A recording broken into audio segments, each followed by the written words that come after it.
सो hey guys, divine state series के इस episode की शुरुआत होती है लास्ट पार्ट के एंडिंग सीन के ही साथ में, जहां पर अब हमें सबसे पहले दिखाया जाता है स्टेट प्रिसेप्टर को, जिनके पास में होती है जियांगर। और प्रिसेप्टर जियांगर से ये कहने लग जाते हैं कि क्या तुम वाकई में मुझसे इतनी ज्यादा नफरत करती हो। जो बात सुन के जियांगर उनसे ये कहने लगती है कि अगर मेरी माँ ने तुम्हें बचाया नहीं होता तो उन गलियों में तुम कभी के मर चुके होते और फिर तुम्हारे स्टेट प्रिसेप्टर बनने का तो कोई सवाल ही पैदा नहीं होता। जब तुमने इतने बड़े एहसान को भुला दिया तो मुझसे उम्मीद ही क्या रखते हो। जियांगर ने तभी प्रिसेप्टर को दी होती है एक मेडिसिन और वो उनसे ये कह रहे थे कि ये एक ऐसी मेडिसिन है जो कि तुम्हारी लॉन्गेविटी रियल्म के कल्टीवेशन को ही ब्लॉक कर देगी कुछ समय के लिए, क्योंकि मैं ये चाहती हूँ कि तुम किसी भी तरीके से मेरे काम में दखल अंदाजी मत करना, और वैसे भी तुम्हारे लिए ऐसा ही करना अच्छा होगा। जिस मोमेंट पर तभी फिर प्रिसेप्टर उससे ये कहने लगते हैं कि अगर आज से 3 साल पहले तुमने वो गड़बड़ ना की होती तो तुम्हारी माँ का ध्यान कभी भी हमारे जाओ स्टेट से हटता ही नहीं, और फिर न ही हम लोगों को ऐसी कोई सिचुएशन भी झेलनी पड़ती। जो बैकलैश हमें देखने को मिल रहा है वो तो कभी भी ना हुआ होता। जो बात सुन के जियांगर कहती है कि अच्छा तो तुम इतने समय से केवल यही सोच पाए हो। जिस मोमेंट पर अब तभी हम लोगों को दिखाया जाता है चैंग्यू को, जो कि होता है टैंग्यू के सामने। चैंग्यू से कह रहा था कि देखो तुम तो जानते ही हो कि मैं हूँ एक छोटा सा टाइस्ट, और मेरे लिए तुम्हें जान से मारना ये कोई बड़ी बात नहीं होगी। इसी वजह से जल्द मुझे वो बता दो जो कि मैं जानना चाहता हूँ। जो बात सुन के ही टैंग्यू के तो पसीने छूट जाते हैं और वो कहने लगती है कि आज से 3 साल पहले जाओ स्टेट में एक सेरेमनी को अरेंज किया गया था जो कि हर 10 साल के अंदर होती है, और ये सारा रिचुअल देखने के लिए वहाँ पर आने वाला था रॉन्ग स्टेट का सेकंड प्रिंस। और अब हमें नजारा दिखाया जा रहा था आज से 3 साल पहले का, जहाँ पर हम लोग सबसे पहले देख पाते हैं जियांगर को, जो कि प्रेजेंट टाइम से काफी यंग होती है और साथ ही साथ वो चारों तरफ ही खेलते कूदती रहती थी। जियांगर बिल्डिंग्स के ऊपर से कूदते हुए जा रही थी क्योंकि वो खाने को जाती है वैंग फैमिली के रोस्टेड चिकन्स को, जो कि वो हर रोज ही लगाते हैं। और जियांगर अब भागते हुए वहाँ पर पहुँच भी जाती है, और मिस्टर वैंग चिल्लाते हुए भी कह रहे थे कि आओ जल्दी से और हमारे रोस्टेड चिकन लेके जाओ। लेकिन जियांगर तो इतनी ज्यादा तेज होती है कि काउंटर के ऊपर जितने भी चिकन टंगे हुए थे वो उन सभी को ले जाती है। और ऐसा भी नहीं है कि उसने ये चोरी कर लिए हो, बल्कि उसने तो इनसे भी ज्यादा उसकी कीमत भी चुका दी थी। जियांगर ये जो चिकन है वो लेकर आई होती है अपने सबसे चहेते सिपाहियों के लिए। वो लोग प्रिंसेस का शुक्रिया अदा करते हैं उनके लिए इतना टेस्टी चिकन खरीदने के लिए, जिसके बदले में वो प्रिंसेस को ट्रीट देने के लिए एक छोटी सी ड्रिंक भी ऑफर करते हैं। जहां से फिर छलांगे मारते हुए अब प्रिंसेस पहुंच जाती है अपने पैलेस के ऊपर, और वो पिकॉक के ऊपर बैठकर एक शानदार नजारे को एंजॉय कर रही थी। जिस मोमेंट पर तभी हम लोग यहाँ पर आते हुए देख पाते हैं रॉन्ग स्टेट के सेकंड प्रिंस को। लेकिन वो जो प्रिंस होता है वो तो प्रिंसेस को देखते ही थोड़ा सा शॉक हो गया था। जिसके बाद फिर लोगों की मुलाकात होती है किंग से, और वो किंग को दिखाते हैं एक मैरिज कॉन्ट्रैक्ट। सेकंड प्रिंस ने ये लिखा होता है कि ये जो लड़की है जो कि पैलेस के ऊपर चिकन खा रही है वो मुझे काफी पसंद आई है और मैं उसको अपने साथ में ले जाना चाहता हूँ। प्रिंस कहता है कि सच में मैंने ऐसी लड़की आज तक नहीं देखी, और उस कॉन्ट्रैक्ट को देखकर तभी किंग कहने लगते हैं सेकंड प्रिंस से कि वैसे हम लोगों को सबसे पहले उस अलायंस के बारे में डिस्कस करना चाहिए जिसके लिए आप यहाँ पर आए थे। तो सेकंड प्रिंस कहता है कि ये तो छोटा मोटा मैटर है, ये तो मेरे आदमी ही संभाल लेंगे, लेकिन मैं तो यहाँ पर स्पेशली आया हूँ उस लड़की के लिए जो कि मेरे सपनों की रानी है। और हाँ, वैसे मैं आपको बताना भूल गया कि मैं यहाँ पर किसी के साथ में फाइट अरेंज करना चाहता हूँ। जिसके तुरंत ही बाद हमें काफी सारे सिपाहियों को गिरते हुए दिखाया जाता है जिनके ऊपर अटैक किया था जियांगर ने। और जब प्रिंस देखता है कि उसकी टीम वालों की कुटाई हो रही है तो फिर वो ये कहने लगा था कि वैसे मैंने अपने कल्टीवेशन की जर्नी को 7 साल की उम्र से ही स्टार्ट कर दिया था, और मेरे टीचर ने भी मुझसे कहा था कि मैं एक रेयर जीनियस हूँ जो कि हजारों सालों में केवल एक ही बार पैदा होते हैं। और वैसे मैंने ये सुन रखा है कि आप लोगों के भी स्टेट के अंदर है एक जीनियस, और वो असल में है लेडी सेंजी की ही बेटी, और मैं ये देखना चाहता हूँ कि आखिर वो कितनी काबिल है मेरे सामने टिक पाने के लिए। जिसके अगले ही पल अब उसके सामने आ जाती है प्रिंसेस, जो कि ये कहने लगते हैं कि तुम कुछ ज्यादा ही बोलते हो मोटे। जो बात सुनते ही सेकंड प्रिंस का बंदा अटैक करने के लिए तो आता है, लेकिन उसने ही रोक दिया था। सेकंड प्रिंस कहता है कि क्या वाकई में ये तुम ही हो जो कि मुझे एक ही बार में पसंद आ गए थे। जियांगर कहती है कि अच्छा तो तुम हो वो मोटे जो कि यहाँ पर गड़बड़ मचा रहे हो। जिसके तुरंत ही बाद अब जियांगर ने उसके गालों के ऊपर इतने सारे थप्पड़ मारे थे कि सेकंड प्रिंस के तो गाल ही लाल हो जाते हैं, और वो ये कहने लगता है कि मेरी बात तो सुनो जरा कि मैं तुमसे क्या कहना चाहता हूँ। लेकिन अब उसके ज्यादा कुछ कहने से पहले ही जियांगर ने उसके हेड के ऊपर इतनी ज्यादा खतरनाक किक को हिट कर दिया था, इसकी वजह से सेकंड प्रिंस एक ही पिलर से टकराता है और एक पूल के अंदर चला जाता है। वो पानी से निकलकर रोने लगता है और ये कहता है कि तुम ये क्या कर रही हो, जिसकी रोते हुई आवाज को सुनकर तभी फिर उसके सभी के सभी सिपाही तैयार हो जाते हैं जियांगर पर हमला करने के लिए। लेकिन जियांगर किसी से भी डरने वाली नहीं है, वो तुरंत के तुरंत ही तैयार हो जाती है इन लोगों के साथ में फाइट करने के लिए। वो इन लोगों के ऊपर इतनी ज्यादा खतरनाक अटैक करते जा रहे थे कि ये लोग तो जियांगर के केवल एक एक अटैक के सामने भी टिक नहीं पा रहे थे। उसकी पंचिंग और किकिंग में इतनी ज्यादा स्ट्रेंथ भरी हुई थी कि इतनी बड़ी फौज तो चंद सेकंडों में ही ढेर हो जाती है। जहाँ पर प्रिंस अब जैसे ही पूल से निकलने की कोशिश करने लगता है तो उसके पास में जियांगर जाकर कहती है कि अरे तुम तो जीनियस हो, चलो अब तुम्हारी बारी आ चुकी है मार खाने की। जिस मोमेंट पर तभी फिर अचानक से ही जियांगर के ऊपर एक स्पिरिचुअल पावर से अटैक कर दिया जाता है, जो काफी ज्यादा खतरनाक थी क्योंकि उससे बचने में जियांगर को अपने फास्ट रिफ्लेक्शंस का यूज करना पड़ रहा था, जो कि होता है काफी पावरफुल कल्टिवेटर, और वो आया होता है सेकंड प्रिंस को बचाने के लिए। जियांगर उस बंदे से कहती है कि क्या तुम अपनी स्वॉर्ड सेज टेक्निक को यूज कर रहे हो रॉन्ग स्टेट के? तो वो बंदा कहता है कि हाँ, मैं अपनी उसी टेक्निक को ही यूज कर रहा हूँ, मुझे ये दिखाने का मौका तो दीजिए कि मेरी मार्शल आर्ट की स्किल्स कितनी ज्यादा ताकतवर और कितनी ज्यादा खतरनाक है। और अब मैं आपके सामने अपनी जिसे गोल्डन स्नेक टेक्निक को लेकर आने वाला हूँ, वो मेरी असली ताकतों को और मेरे रियल वेपन को दर्शाती है। जो बात सुन के जियांगर कहने लगती है कि हाँ, वैसे स्वॉर्ड तो एक वेपन ही होती है, और वैसे तुम ये जो भी कह रहे हो वो नहीं कर पाते हो, फिर मुझे तुम्हें क्या समझना चाहिए। जो बात सुन के वो स्वॉर्ड मैन काफी गुस्से में आ जाता है और ये कहने लगता है प्रिंसेस से कि बकवास बंद करो और देखो कि आखिर मैं तुम्हें किस तरीके से हराता हूँ। और अब ये बंदा तुरंत के तुरंत ही अपनी मल्टीपल स्वॉर्ड टेक्निक को यूज करने लग जाता है जियांगर के ऊपर, जहाँ से फिर एक ही साथ में कई सारे स्नेक आ जाते हैं जियांगर पर हमला करने के लिए। वो तो उसकी बॉडी को चारों तरफ से ही घेर लेते हैं, उसके हाथ पैरों को भी जकड़ लेते हैं, जिसकी वजह से जियांगर की पूरी बॉडी ही ढक जाती है। और अब उसके सामने आ जाता है एक और विशाल का स्नेक। लेकिन जियांगर भी कोई कमजोर कैरेक्टर नहीं होती, उसके पास में होती है उसके सुजाको बर्ड की फायर, जिसने उसी फायर का यूज करते हुए इन छोटे मोटे सभी के सभी स्नेक को अपने आप से दूर कर दिया था। लेकिन अब उसके सामने खड़ा हुआ होता है यही स्वॉर्डमैन, और वो खड़ा हुआ था स्नेक के ऊपर, जो कि जियांगर पर रॉर करने लगता है। लेकिन जियांगर भी उससे डरने वाली नहीं थी, और अब जियांगर इस लड़ाई के अंदर उतारने वाली होती है अपने काफी पावरफुल वेपन को, जो कि उसके पास में नहीं थी और वो काफी दूर से आ रही थी। लेकिन उसी मोमेंट पर ये स्नेक मल्टीपल स्वॉर्ड से अटैक कर देता है जियांगर के ऊपर, जिस मोमेंट पर जियांगर की छतरी आ जाती है उसके पास में, और वो सभी के सभी स्वॉर्ड अटैक को ही रिफ्लेक्ट कर देती है, जिसकी वजह से एक भी अटैक जियांगर को नुकसान नहीं पहुंचा पाता, बल्कि वो तो उसी की मदद से यूज करने लगते हैं सुजाको बर्ड की फायर को, जिसके अंदर से वो बर्ड भी निकलती है और इसी फायर के अंदर जलकर राख हो जाता है वो स्नेक। वो इस बॉर्ड मास्टर भी ये नजारा देखकर शौक रह जाता है, क्योंकि उसने आज तक इतनी ज्यादा पावरफुल लड़की देखी ही नहीं थी। सेकंड प्रिंस के तो पैरों तले से जमीन खिसक जाती है कि उसने आकर किस लड़की को चैलेंज दे दिया। जियांगर एक काफी शानदार एंट्री मारती है नीचे, और वो कहने लगती है सेकंड प्रिंस से कि मुझे बताओ जरा, क्या तुम अब भी मुझे अपने साथ में ले जाना चाहती हो? जो बात सुन के वो तो छलांग मार जाता है पूल के अंदर। जियांगर अपने अम्ब्रेला को फोल्ड करके कहती है कि मैं पैलेस के आउटसाइड में जा रही हूँ सनसेट देखने के लिए, और मैं उम्मीद करती हूँ कि तुम में से कोई भी अब मुझे दोबारा से परेशान नहीं करेगा। जिसके बाद अब हमें प्रेजेंट टाइम में दिखाया जाता है चैंग्यू को, जिसने टैंग्यू से यही आखिरी डायलॉग सुना था कि प्रिंसेस जाने वाली थी सनसेट देखने के लिए। वो कहने लगता है कि जरूर से सनसेट के नीचे कुछ तो ऐसा होने वाला था जो कि अलग होगा। साथ ही साथ में प्रेजेंट टाइम में प्रिंसेस को दिखाया जाता है जो कि होती है प्रिसेप्टर के ही सामने, और वो ये कहने लगती है कि जिस गोस्ट की वजह से हमारे पैलेस के अंदर इतनी सारी मौतें होते जा रही है, वो एक फीमेल डीमन है और वो आगे चलकर भी काफी ज्यादा खतरा बनेगी। लेकिन मैं इस बात को अच्छी तरीके से जानती हूँ कि हमारा ये जो जाओ स्टेट है उसकी फाउंडेशन ही डीमंस की वजह से हुई थी। जो बात सुनकर तो प्रिसेप्टर भी डर जाते हैं, क्योंकि वो सोच रहे थे कि आखिर इस लड़की को इतना ज्यादा कैसे पता है। वो डरते हुए कहने लगते हैं कि तुम मुझे ये बताओ तो कि तुमसे तुम्हारी माँ ने क्या क्या कहा था। प्रिंसेस कहती है कि देखिए सर, अब क्योंकि आप इस जाओ स्टेट के करता धरता हो, तो हाँ बेशक आपके लिए ये बात जानना बहुत ही ज्यादा जरूरी है कि आपका ये जाओ स्टेट किस तरफ जा रहा है और इसकी जो कहानी है वो भी कहाँ से शुरू हुई थी। वो कहने लग जाती है कि 800 साल पहले जब इस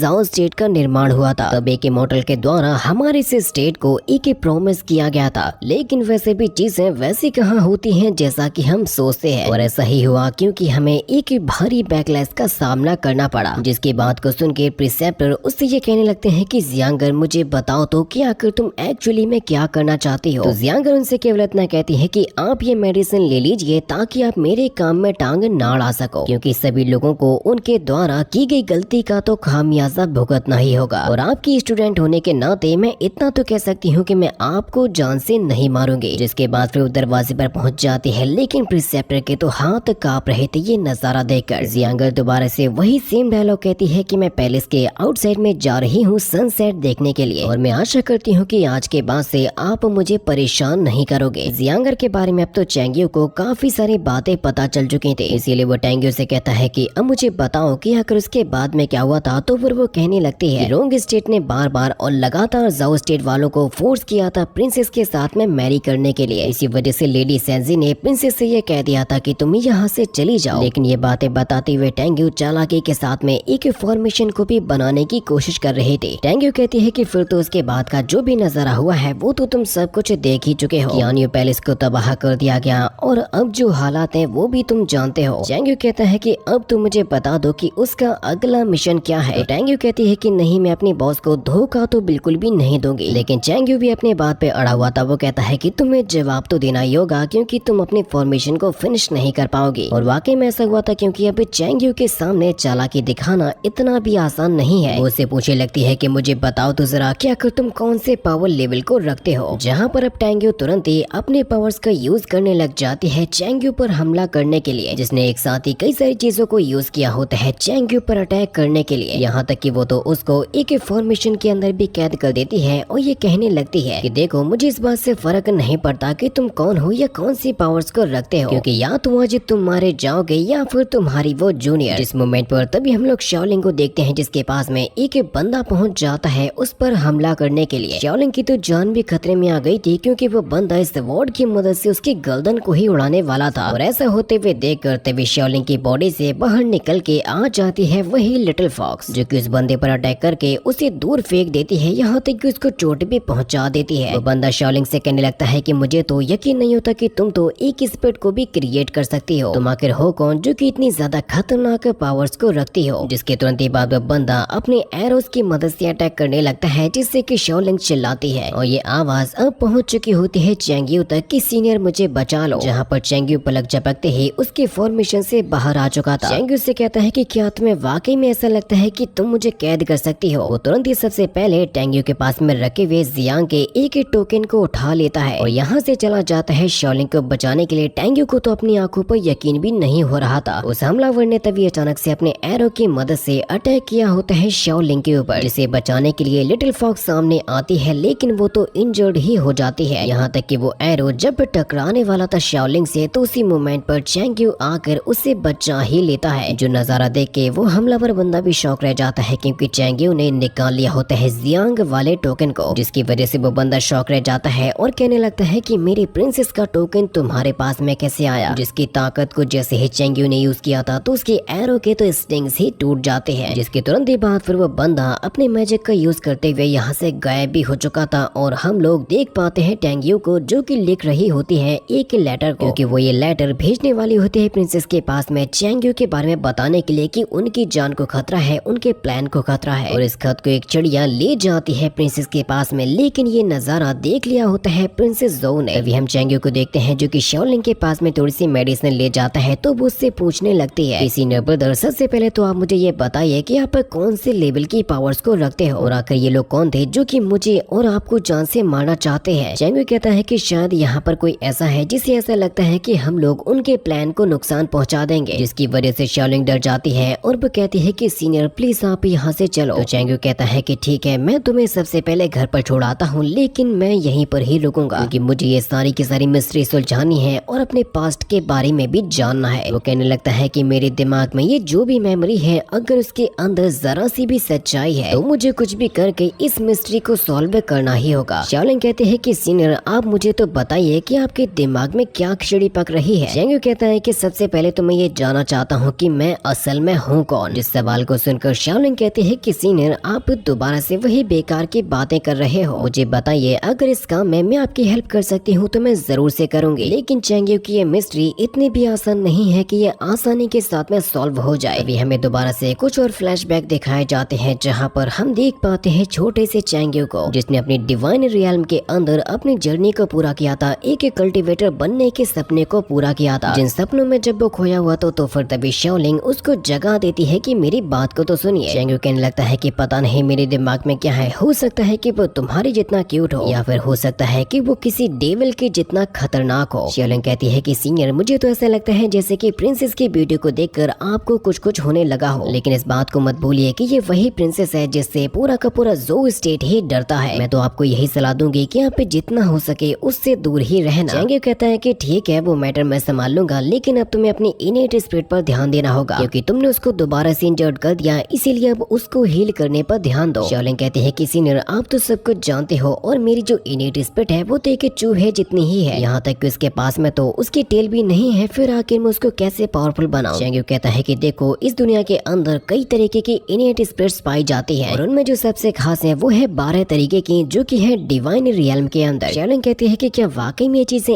एग्जिस्ट भी करती हैं इस दुनिया के अंदर। चैंग यूक कहता है कि मैं भी तो तुम्हारे साथ में रहता हूँ, मुझे ज्यादा कैसे पता होगा। जहाँ पर अब शिवलिंग आराम करने के लिए जाने लगती है, लेकिन तभी अचानक से ही चैंग यूक की तबीयत खराब होने लगती है और फिर अगले ही सीन में अब दिखाया जाता है उसकी लिटिल रेड बर्ड को, जो कि पूरी सिटी को पार करते हुए जा रही होती है प्रिंसेस के पास में, क्योंकि ये प्रिंसेस की खबरी है और अब ये पहुंच जाती है स्टेट प्रिसेप्टर के मेंशन के पास में, क्योंकि प्रिंसेस ने इसी जगह पे ही कब्जा करके रखा है ताकि कोई भी बाहरी बंदा यहाँ पर ना आ सके। यहाँ तक कि जियांगर ने तो चारों तरफ ही एक एनर्जी शील्ड को भी बना के रखा है, जिसके अंदर वो बर्ड तो एंटर कर जाती है, लेकिन कुछ बंदे एंटर नहीं कर पाते क्योंकि मास्टर विजार्ड की एक न्यूज को लेकर आए थे प्रिसेप्टर को बताने के लिए। लेकिन ये लोग तो ये नजारा देखते ही शौक रह जाते हैं कि आखिर ये ग्रैंड फॉर्मेशन किसने बना दी, जिसके अंदर तो आउटसाइडर जा ही नहीं सकते। वहीं पर अब हमें छतरी को खोले हुए दिखाया जाता है जियांगर को, जिसके पास में अब वो खत भी पहुंच चुका था, जिसकी वजह से अब वो समझ जाती है कि यानी कि यहाँ पर बात हो रही है उसी लिटिल टाइस्ट की। प्रिंसेस उस रेड बर्ड से कहती है कि जाओ और जाकर टैंग्यू को बता दो कि मेरे बारे में चिंता मत करो। जहाँ से अब ये बर्ड तुरंत ही निकल जाती है टैंग्यू तक खबर पहुँचाने के लिए। पैलेस के अंदर जो प्रिसेप्टर मौजूद होते हैं उनकी हालत अब काफी ज्यादा खराब होने लगती है। वो जियांगर से ये कह रहे होते हैं कि क्या बाहर की तरफ से कोई भी खबर आई है मेरे लिए। जियांगर कहती है कि नहीं, ऐसा कुछ भी नहीं है। तो वो कहने लग जाते हैं कि तुम्हें तो ये पता ही होगा कि एम्प्रेस ज़ाओफू से भी कुछ गलतियां हुई हैं, लेकिन इस बात को मत भूलना कि वो अभी भी इंपीरियल फैमिली के ही मेंबर है, और आकर तुम उनकी जान के लिए खतरा कैसे बन सकती हो। जो बात सुन के जियांगर कहने लग जाती है प्रिसेप्टर से कि उस हरामी से निपटने के लिए मुझे ज्यादा मेहनत करने की भी कोई जरूरत नहीं पड़ेगी। तो प्रिसेप्टर कहते हैं कि फिर आकर ऐसा कौन है जिसके साथ में निपटने के लिए तुम इतनी ज्यादा प्लानिंग कर रही हो। जियांगर कहते हैं कि प्रिसेप्टर, आप इतने भी ज्यादा भोले मत बनिए, या फिर आप उस तरीके से सोचना ही नहीं चाहते जो कि मैं सोच रही हूँ। जो बात सुनकर प्रिसेप्टर गुस्से में आते हैं और वो पावर का यूज करने की भी कोशिश करते हैं, लेकिन उनकी बॉडी के अंदर पावर्स ना होने की वजह से उन्हें बैकलैश तो झेलना ही पड़ेगा। और वो समझ चुके थे कि जियांगर अब निपटाने का प्लान बना रही है मास्टर विजार्ड को, इसीलिए वो कहने लगते हैं कि बेवकूफ मत बनो जियांगर। मास्टर विजार्ड ऐसे बनते हैं जिन्होंने कई सालों से कल्टीवेशन किया है अपने आप को इस लेवल तक पहुंचाने के लिए, और उनकी जो पावर्स हैं वो लॉन्गेविटी रियल्म के भी आगे निकल चुकी है। पूरे जाओ स्टेट के अंदर वही इकलौते ऐसे बंदे हैं जिनके पास में मौजूद है एंशिएंट स्क्रॉल। यहाँ तक कि पावर्स के मामले में मैं भी उनकी बराबरी नहीं कर पाऊंगा। फिर आकर तुम कैसे ये सोच सकती हो कि सेलेस्टियल रियल्म में होने के बाद तुम उनको हरा सकती हो। मेरी बच्ची, क्यों तुम बेकार में अपनी जान को गंवाना चाहती हो। जियांगर कहती है कि मास्टर, मुझे फर्क नहीं पड़ता कि वो लॉन्गेविटी रियल्म में हो या फिर उससे भी ऊपर, मैं केवल इतना जानती हूँ कि उसने जो भी गलत काम किया है उसके लिए उसे कीमत चुकानी ही पड़ेगी। बहुत ही जल्द वो नजारा आप अपनी आंखों से देखोगे कि ये दुनिया किस तरीके से तड़पेगी। एक ऐसी तबाही में लेकर आऊंगी कि फिनिक्स फायर इस पूरी सिटी को जला देगी। मास्टर, आप तो केवल देखते जाइए कि आगे और क्या क्या होता है। यानी कि जियांगर की जो प्लानिंग होती है वो सच में बहुत ही ज्यादा खतरनाक लेवल से बढ़ रही थी। तभी फिर अगले ही सीन में प्रिंसेस सीशोंग को दिखाया जाता है, जो कि टैंग्यू से ये कह रहा होता है कि मुझे यकीन नहीं होता कि तुम अभी भी जियांगर के लिए काम कर रही हो। टैंग्यू कहती है कि तुम वही हो ना जिसने लेडी सेंजी को मरवाने में हेल्प की थी। जैसे कि प्रिंस सीशोंग कहता है कि अगर हम लोगों ने वैसा नहीं किया होता तो इस फैमिली के अंदर कोई भी जिंदा नहीं बचा होता। टैंग्यू कहती है कि मैं हर हाल में प्रिंसेस की हेल्प करूंगी, फिर चाहे वो कुछ भी क्यों ना चाहती हो। जिस बात पर भले ही सीशोंग को गुस्सा रहा था, लेकिन टैंग्यू उससे कहती है कि तुम आकर लेडी सेंजी की लाश को बिना देखे आकर ये कैसे कह सकते हो कि उनकी मौत हो चुकी है। यहाँ तक कि उसी मोमेंट पर वो बर्ड भी आ जाती है जो कि है प्रिंसेस की, जिसे देखकर तो सीशोंग की रूह कांप जाती है और वो चिल्लाने लगता है। तभी हमें अगले ही सीन में चैंग्यू को दिखाया जाता है, जिसके अचानक से पावर्स को यूज करने की वजह से उसकी बॉडी को भी बैकलैश झेलना पड़ रहा था। वो कहने लगता है कि मेरी बॉडी इतनी ज्यादा पावर को संभालने के लायक अभी नहीं है, क्योंकि उसे केवल एक छोटी सी फॉर्मेशन को ब्रेक करने में उन्हें इतना ज्यादा बैकलैश जो झेलना पड़ रहा है, लेकिन उसने अपने मास्टर की बॉडी से जो कल्टीवेशन एब्जॉर्ब कर लिया था वो काफी पावरफुल तो था, लेकिन उतना ज्यादा समय तक टिक नहीं पाया। जिस मोमेंट पर तभी उसको प्रिंस के चिल्लाने की भी आवाज आने लगती है। चेंगू कहता है कि अब मैं जब भी अपने पावर्स को यूज करूंगा तो मुझे ध्यान पूर्वक ये करना होगा। जहाँ से अब वो निकल चुका होता है प्रिंस शी शोंग को बचाने के लिए, जिसके फिर अगले ही सीन में अब हमें जंगल के अंदर दिखाया जाता है मास्टर विजार्ड को, जिसके पास में क्यूली नाम का बंदा पहुंच जाता है जो कि मास्टर विजार्ड का ही डिसाइपल है। वह बता देता है कि जाओ जिंगर ने प्रिसेप्टर तक पहुंचने के रास्ते को ही ब्लॉक कर दिया, जिसकी वजह से ये लोग उन तक नहीं पहुंच पाएंगे और अपने काम को भी अंजाम नहीं दे पाएंगे। जो बात सुन के मास्टर विजार्ड कहते हैं कि वो लड़की पागल हो चुकी है, वो कुछ ऐसा करने की कोशिश कर रही है जो इस दुनिया में कोई भी नहीं कर सकता। खैर छोड़ो, अब क्योंकि यहाँ पर आ चुके हैं रोंग स्टेट और जिन स्टेट के असैसिन्स, तो मैं भी ये देखना चाहूंगा कि आखिर ये लोग जाओ स्टेट को कब तक बचा पाएंगे। और वाकई में अब जंगल के अंदर रोंग स्टेट के असैसिन्स आ चुके थे। साथ ही साथ जिन स्टेट के जो असैसिन्स होते हैं वो तो उन लोगों से भी ज्यादा खतरनाक है। मास्टर विजार्ड कहता है कि मैं भी देखता हूँ कि आखिर वो कब तक इन लोगों के सामने टिक पाएगी। जिसके आगे की अमेजिंग स्टोरी को देखने के लिए जल्दी से चैनल को सब्सक्राइब भी कर दो।